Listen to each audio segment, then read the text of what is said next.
This is Psych Overflow, coming to you from the University of Southern California's Psychology Department. We are your go-to podcast for all things psychology. Welcome. Let's dive in. All right, everybody, we're back with another podcast from the USC Climate Curriculum and Training Committee. We're all from the same subcommittee here. My name's Gabe León. I'm a third-year PhD student here in our clinical psychology program. I work with Darby Saxby.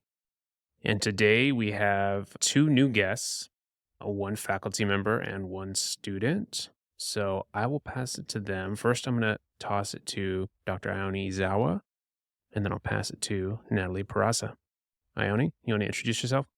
Yeah, sure. Thank you for having me today. Very excited to be here. My name is Iony Ezawa, and I'm an assistant professor in the Department of Psychology here at the University of Southern California. I'm also the director of the Depression Treatment Lab. And so I'm very excited to be part of this subcommittee. Climate is just doing such amazing work. And yeah, Natalie. Cool. Hi, everyone. My name is Natalie. I'm a first-year PhD student here at USC in the psychology department, specifically the brain and cognitive science area. My advisor is John Monoroso. He is the director of the Addiction and Self-Control Lab. Right on. Let's get into it. So today's topic of discussion is going to be PhD admissions. So right now we are in the full swing of admissions season. We just had a couple interview dates for the clinical area. That one was done virtually, and then all the other areas are in person. And I thought this would be a good topic to get into from both the faculty and the students' perspective. There's a lot of different guides out there and resources for students to learn about what it takes to get into grad school, what grad school entails. I know for myself, thinking back to my undergraduate days, I didn't have anybody that I knew that had a PhD, let alone a graduate degree. So it was a totally different world, learning what went into research career, and then within psychology, learning about the differences amongst clinical and non-clinical PhD programs. But I thought today, instead of kind of getting into a how-to guide, we can just discuss in a little bit more of a reflective way what our experiences were like going through that process, what we learned, and then what we know now, given our positions, Natalie and myself being grad students and Iony being a faculty member, just things that we would want to share, maybe little bits of wisdom or things we might have done differently that students could possibly benefit from. We're just going to keep it conversational. So I'll open it up. If you guys have anywhere to start, maybe sharing a little bit about your own experiences going through the admissions process. Sure, yeah, I'll start. Yeah, lots of highs and lows, if I recall, going through the application process. I guess the biggest piece of advice that I could give to somebody looking back is start early if you can. Like if you know, or if even you think that you might want to go and get a PhD at some point, start collecting those experiences, research experiences, things like that. Start that journey now or as soon as you can. Probably better when you're an undergrad, but I mean, even if you're a post-bac, just jump in. That way you can be competitive for a PhD program. Last episode, if you guys haven't listened to last episode, listen to it. It's great. It's about imposter syndrome. I think a statistic was thrown around, like the admissions acceptance rate is like 1 or 2% for some programs. So it's really competitive, and that can be really intimidating, really scary. But I feel like the earlier you start, the better your chances are at making yourself look super competitive because you're just gathering all of these different experiences. That's on the one hand, right? Making yourself super competitive. On the other hand, you're also getting the opportunity to really flesh out who you want to be. You start that journey too. Who do you want to be as a researcher? What questions are important to you? What topics are important to you?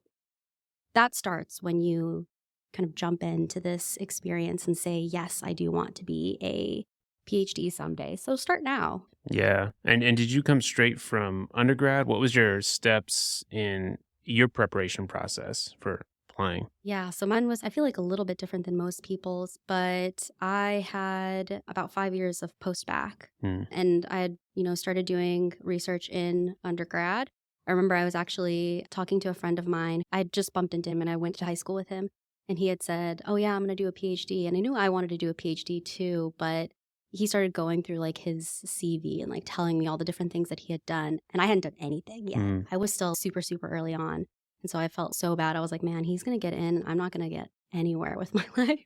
So I threw myself like a pity party for one day. And the next day hit the ground running, like applying to a bunch of different labs and seeing if I could start getting these opportunities. And then after that, spent 5 years really just fleshing out what it was that I wanted to do and whether even I wanted to even do a PhD program. Because like you kind of mentioned, I didn't know anybody who had done a PhD. I'm a first gen student. So that whole experience going at it alone seemed really, really scary. And I wasn't sure if I wanted to do it. I wasn't sure if I'd be able to survive basically getting through a PhD program. So I waited for a while until I felt really sure that it was something that I wanted to do because it's really hard to do and that I felt confident that I could do it even if I was going at it alone. I was able to get a lot of mentors that really cared about me and cared about my success, and they helped guide me as well and kind of get me to the point where I am now. Wow. Was that assurance that you knew this was the right path for you? Did that come at the beginning of that 5 years, along the way? What were some of the maybe milestones or keystones, if you will, that really deepened your desire to pursue the PhD?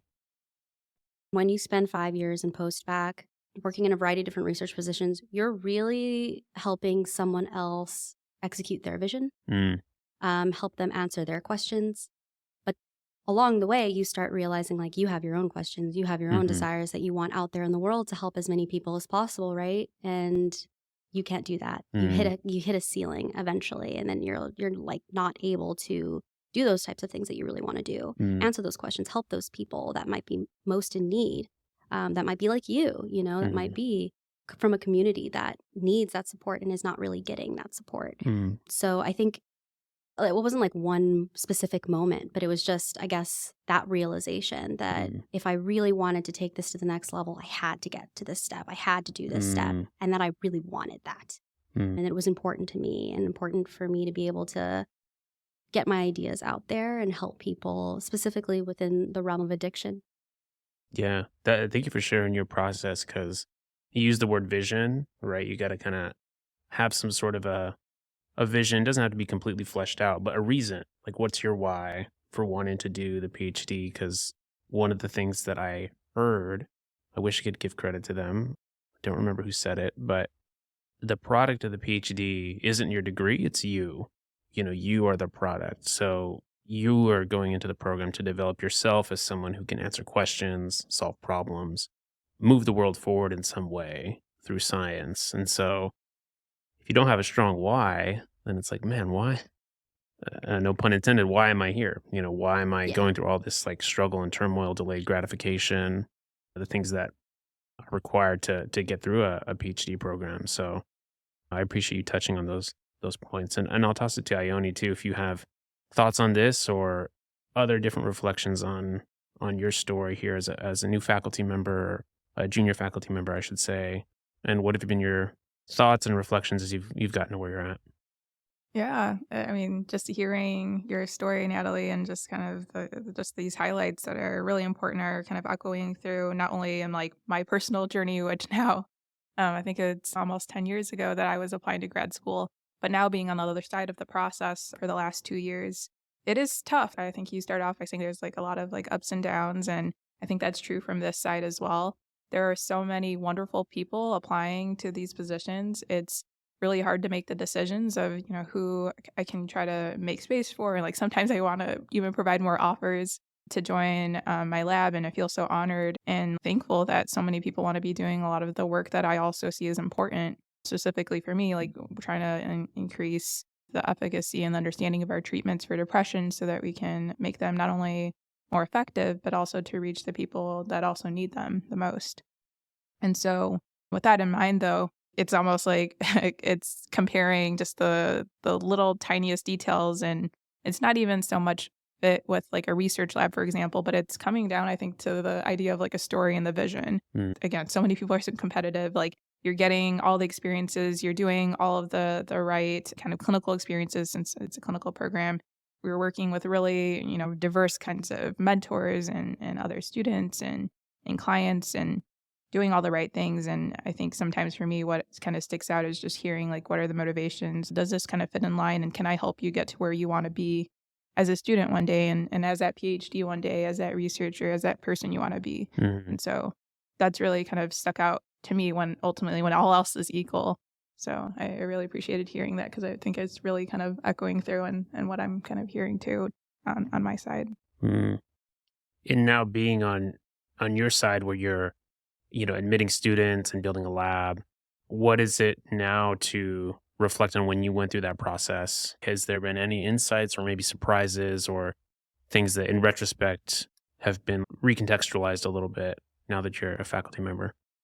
Yeah, I knew it's competitive to get into the programs. And I think that what's been even more surprising is the number of people that are applying to programs and how strong all the applicants are. I think that's a little bit mind blowing at times. Like it's really exciting to be doing this work that a lot of individuals are excited to do. So that's one thing. And so with that in mind, I think just again, starting early and getting those processes and kind of it coming down again to like fit and story. And so if you don't get into a program, it's not because you're not good enough. It's really just, sometimes it's almost like the luck of the draw. But I think something that I've been really appreciative and kind of surprised about, and I think this is maybe shining a nice light on our program, is that we are taking a very holistic approach to our admissions process. And so we're considering not only the research experiences, not only your letters of recommendation. We heavily weight your personal statement, but your commitments to other things that matter to you. So like if you're really committed to diversity, equity, inclusion, like how are you doing that? If you're really committed to addictions research, like what experiences have you done to kind of seek those out in the past?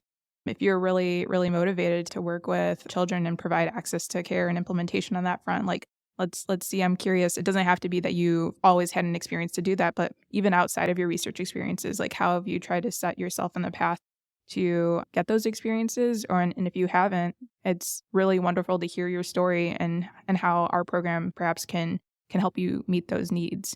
And so I think we're really considering all of the pictures and trying to kind of take a broad approach to it in a way that it's more time than I realized to be going through applications, but we're being really meticulous about it because we don't want anyone to fall through the cracks or to give anyone, just not enough time, because I know that there's so much time that goes into writing the applications. And I think I'm starting to realize, at least thankfully in our program, how much time and attention our colleagues and even our students who are helping out with the applications and admissions process, like this is such a huge emphasis and a priority in our program. So I think, that's been almost a pleasant surprise in a lot of respects. Yeah, thank you for shining the light on that. I think it is difficult when the field is so competitive and getting more competitive. I feel like every year the phrase that gets thrown around is like, man, if I would have applied, I would have never got in, right? Amongst the field just keeps getting so competitive, which is awesome that students are exposed and getting research training before even applying. But I wanted to toss this in and get both your guys' perspective on what would you say to folks who are a little disillusioned with the process? Students maybe who are going through the process now and they're, dealing with some of the disappointment, right? Or maybe they're planning and then they do have their why, right? They do have their reason, but they're like, man, I will never get there. Like this is impossible. I don't have access to opportunities. What would you share for those folks? Because I'm sure we have a lot of listeners who may be in that boat right now. As we talked about, like admissions rates are super small. It's a small minority that get that offer of admission. So yeah, what would you guys share to those who are listening and might feel a little down on the whole process? Yeah, so that's what I was referring to when it comes to like those highs and lows. That feeling will subside. It's not going to be every day. It's not going to be all the time. And so if it's not, like Iony mentioned, if it's not happening this round, keep throwing your hat in the ring, keep getting those meaningful experiences, keep developing yourself and asking who you want to be and what type of researcher you want to be, and just keep trying. I know that sounds disheartening, and I know that's also not always possible for everybody because admissions cost money and that can add up. So I hear that, but just do your best to understand that this is not a reflection of you. I remember I felt that way a lot. What if I'm not good enough? That feeling, that question can sometimes weigh really heavy on you. but don't buy into it. I think one of the things that I took away from my admissions process that was helpful with the lows was also looking back at everything that I had accomplished and everything that I had done. It was a point of, pause and reflection of everything that I had achieved to get to this point, to even be able to throw my hat in the ring. And that felt really good. So if you do sometimes feel that way where you're just like, am I even good enough to get in? Like, will this even be possible? Really take a second for yourself and remember that, you've done so much work to get to this point. You are worth it. Don't let these feelings creep in and take over everything in your whole life. And also, again, I'll make another plug. Watch that second episode. It's about imposter syndrome. And that's basically what you're feeling. You're basically feeling imposter syndrome. Like, am I good enough? Is this going to happen? Don't weigh into that, or don't lean into that super heavy. Absolutely. Yeah. Shout out to Anne and Phil for their contributions on the imposter syndrome episode. But thank you, Natalie. I think that's super good perspective to have. Iony, would you throw anything else in there? Or what are your thoughts? Yeah, I would just second that. I think that, again, so many people are doing all the right things, and sometimes it almost can seem like a coin toss. I would love to take more students personally, and at the same time, I want to make sure I'm giving enough time to my students. And so it's not that I'm picking necessarily even my favorite. It's just thinking about resources and time. And so apply next year. There might be a chance then. Cast a wide net. There's going to be other labs that maybe, in that situation, you're just a little bit better fit with their lab. They think that they can provide you with the opportunities that you need in order to achieve the goals that you've kind of explained in your personal statement or during your interview. And so it's not that you're not good enough. I think that's exactly true. It's rather that maybe this year just the cards didn't align in the right way. So if it's possible to try again, and it will eventually happen. And I guess that's kind of just wanted to second that. Yeah. And I think one thing I've come to reflect on is that being a researcher, honestly, it's for the long haul. You know what I mean? So the work that you invest today at whatever stage you're in, it's culminating and building towards your profession, your career, right? So even if you haven't even entered a PhD program, the work you're putting in now is going to help you as a PhD student. It's going to help you as a postdoc. You're laying the foundation, right? So I think that's something to give a little bit more perspective on you're not just grinding away to get in, you're laying a foundation, right? That's going to serve you for your whole career if you stick in research, right? Even whether you're in academia or whether you're a researcher at a medical institution or a nonprofit, think tank, whatever, you're laying the foundation early. So it's going to feel really slow. Everyone's CV starts empty. You know what I mean? That's okay. It's going to be okay. And also too, I think we get caught up in comparison, oh, this person came straight from undergrad. They had this super awesome experience. They already had publications, blah, blah, blah. But that's not everybody's path. You know what I mean? And it doesn't matter. The only person that you're really trying to develop is yourself, right? You're trying to say, okay, do I have more skills and knowledge and ability than I did last cycle? That's what matters, right? It is going to come together so long as you keep putting that work in. And also, too, a PhD may not be for everybody. I think that's the angle that my advisor, I can't give credit to this person, so Darby Saxby, she's always kind of coming at it from the angle of, what are the reasons not to do this PhD, right? Can you do what you want to do with something that would probably require less blood, sweat, and tears, right? Because if that's the case, you might want to go do that, because that's going to probably serve you in the long run better. For example, we're in clinical psychology, right? So if you really just want to work full-time as a clinician, I think there's many other degree programs that are way better for you, right? Because our program is very research focused. We want to train clinical scientists who are research focused. And that's okay. It doesn't make you lesser or anything like that if your career interests are just different than that of a researcher. So I would encourage students with that too. It's okay to come to the conclusion that you want to switch paths or you want to do something else, right?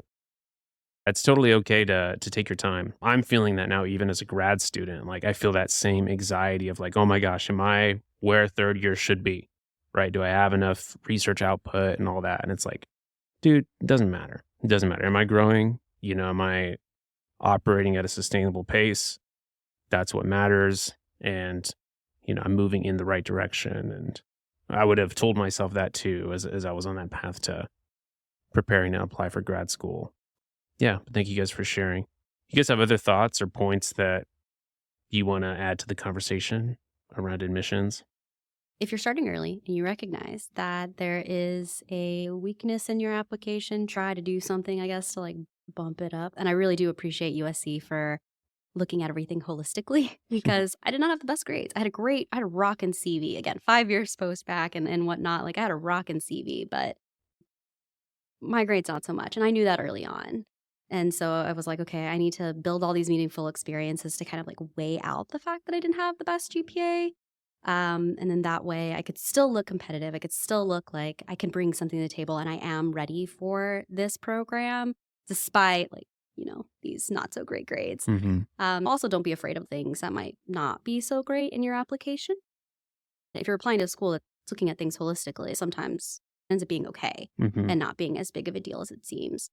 My other piece of advice, stay off of Reddit forums that are talking about how to get into grad school and stuff like that. I feel like a lot of times it's like really demoralizing and you just end up feeling bad about yourself. I know there's a lot of clinical students who go on the specific subreddit page and it ends up really like demoralizing them. So don't do that.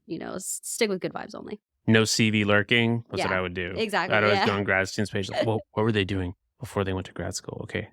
They had this many publications. Yep. Oh my gosh, I'm screwed. I can't do this. Gives you more time to compare yourself to them and then just feel bad for yourself. So Yeah. like don't do that. Don't do that to yourself. Don't hurt yourself that way. Yeah, I hear that. Iony?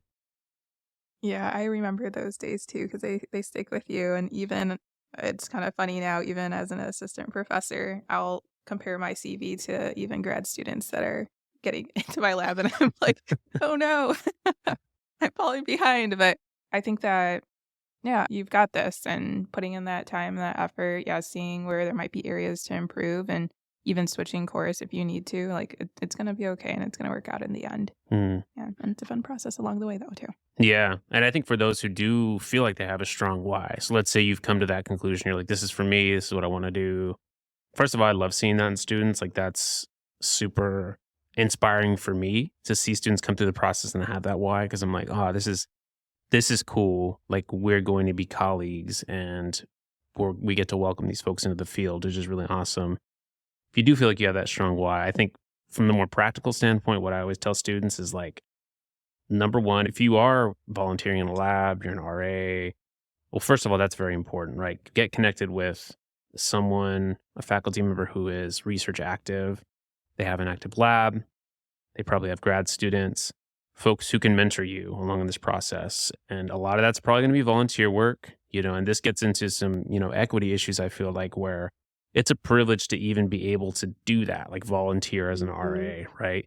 It's a privilege to even be on this research path. And I think about this a lot, like how just structurally, it's really hard to say, I'm going to cap my income for 5 to 6 years in this PhD program. I'm going to cap my earning potential because this is what I care about and this is what I'm passionate about. So that issues aside, as you're preparing to go into grad school, it's going to come with a lot of volunteer work probably. But you want to make sure that those opportunities are ones where you can actually have your name on research products. And when I say that, I mean like posters, maybe even co-authoring manuscripts or journal articles. Sometimes those opportunities are available, but definitely posters, right? So you'll be working in a lab that probably has some sort of data that you can analyze, that you can ask new questions about. And that's what's going to be most important. If you get help with putting together a poster, you're more than likely will be able to present it at a conference in your area of research. Like conferences really love to see students take the initiative to put out posters. They want to give you opportunities to travel to conferences and present that work. And that's, I think, and Iony, you can chime in too, that's, I think, what we look for, right? I helped with the admissions committee this year, but from what I hear from faculty, like we want to see that those volunteer opportunities led to products where you took initiative, right? You demonstrated that you had research skills. And that gets to the skills part. So another thing I tell students is skills pay the bills, right? So the more that you can just improve your ability to write scientifically, to analyze data, that's a really big one. So you'll learn like different software programs like R or Python or even older ones like SPSS, just having an understanding of what those programs are capable of, how you can answer research questions using data. All those skills are going to help you along the way, right? They'll help you to actually do those research projects that I talked about. And they'll help with your personal statement because you'll know how to write in a way that's concise, that communicates your ideas very clearly and effectively. We're going to see that in your personal statement. It's really important. Also, too, you'll have stuff to talk about in interviews. Like when people ask you, how would you answer this research question? What kind of data would you need? How would you go about designing the study? You'll have those skills in your back pocket, right? So it is good to see those research products on your CV. It's very, very important. But building the skills is equally important, right? Because you want to make sure that you can demonstrate that expertise. And again, this is stuff that like, if you feel like you're not even close to any of those things, that's okay. It comes through time. But I just wanted to highlight, I think those are the things that really stand out on applications when I review them. So Iony, I'd love to hear your perspective though on what do you think are the most important things students to focus on? Because I get questions sometimes on stuff that like doesn't matter. It's like, oh my gosh, I didn't take this like neuropharmacology class. Like, is it okay? I'm like, yeah, that's okay. It's okay. Like trust, it's going to be okay. So Iony, what would you add? Yeah. So independent research experience, one that results in either posters or publications or talks at conferences. It doesn't mean that you have to have a manuscript, but if there's any kind of evidence that you've shown initiative, like you've mentioned, you're taking a bigger role in the project, like perhaps taking a role in presenting, that's showing that you're developing those independent research skills. Because to be honest, going into a PhD program, there is going to be a lot of time where you're going to be spending time alone reviewing the literature, writing up questions, writing up manuscripts, although it also can be very collaborative. And so also showing some experience, like working on teams, sometimes can be very important too. The personal statement, that vision that we've talked about, very essential. How do you take all of your prior experiences, even if they're not completely related to the lab that you're working with? Like, what did you take from that led to your next experience, that led to the next experience, that led to the questions that you want to answer eventually through your career path? Right? Maybe there's one piece of the experience that you realize like, wow, when I worked with individuals who were experiencing depression, there was something about the way they were thinking that led me to my next question, right? And so I realized I didn't have the tools yet to examine that. So then I took a lab experience with a completely different mentor so I could learn the methodology so I could bring it back to the depression treatment literature, right? So you can really kind of just shape your story, and it doesn't have to be perfectly aligned, but it's what you take from it and how you learn from it. I mentioned that independent research experience is important, but also how you work with others. So I think one piece is the letters of recommendation. It's not the name of the person that you're working with, but rather the people that are willing to speak on your behalf. Like, can they share with the admissions committee that you are that person that you are sharing in your materials? Are you collaborative? Do you work along well with others? Are you really motivated about it, the science that you're wanting to pursue? And so I think that's also like a nice piece to just complement the rest of the package. But at the end of the day, there is a piece of it that is fit. And so, kind of just casting that net, having specific questions in mind is important, but also being willing to be flexible and take the approach of like, I want to learn from this program and it can really help me, and vice versa. And so, there's a lot of different elements, but even if you're kind of really strong in some, like that holistic approach, again, I think we're considering it all from this side of things. Yeah, Natalie, anything else? I guess just echoing a little bit of what Iony just said, take some time to really collaborate with other people. Like one of my rec letter writers, I'm still very close with her and still talk to her regularly, working on a manuscript with her now, and it's like, these are going to be people that are going to be following you along your career, basically, right? Like you mentioned, they're colleagues. So take that time to really work with people and get to know people. My other rec letter writer, I started working with her when she was a grad student, and she mentored me amazingly. I am here largely because of these women who really helped guide me and get me here. So, make friends, go out there. That's special. Yeah, one of the questions that I sometimes ask students and sometimes in interviews too, it's like, if you could write a thank you letter to someone or a handful of people that helped you get to where you're at, what would it say? You know what I mean? I think that's really cool to always hear those. And everyone has that kind of story. Like, oh, I would write it to this person. This person took the time, like they sat with me, they taught me this kind of data analysis line by line, you know what I mean? And it was like, everyone has those thoughts. Yeah, I think the last thing I would add before we wrap for today is the persistence piece. I think making sure that you are persistent in like touching base with grad students, right? Or trying to get on folks' radar, trying to get time, because I've even noticed it in my position. It's easy to show favoritism to the students who are most persistent, right? Because you're just putting yourself out there more. And that's often, I think, rewarded because, you just avail yourself to more opportunities. And also, I think you touched on it, Natalie, like it pays to just be kind of a kind, hardworking person. It comes back to benefit you because people remember. Yeah. This is a smaller field than business world. So establishing that reputation and identity for yourself, someone who people like to work with them, they bring good ideas, they're kind, all that stuff matters. It really, really matters. So those are my final thoughts. But any other thoughts before we wrap for today, guys? No. I think that's it, Yeah, huh? I think that's it. Yeah. Thank you. All right. I appreciate you guys for joining today's episode, and we will catch everyone again next time. Bye. This is Psych Overflow signing off. Thank you for listening. Be sure to subscribe to our podcast for future episodes, and don't hesitate to reach out to us with your feedback, questions, or topic suggestions. See you next time.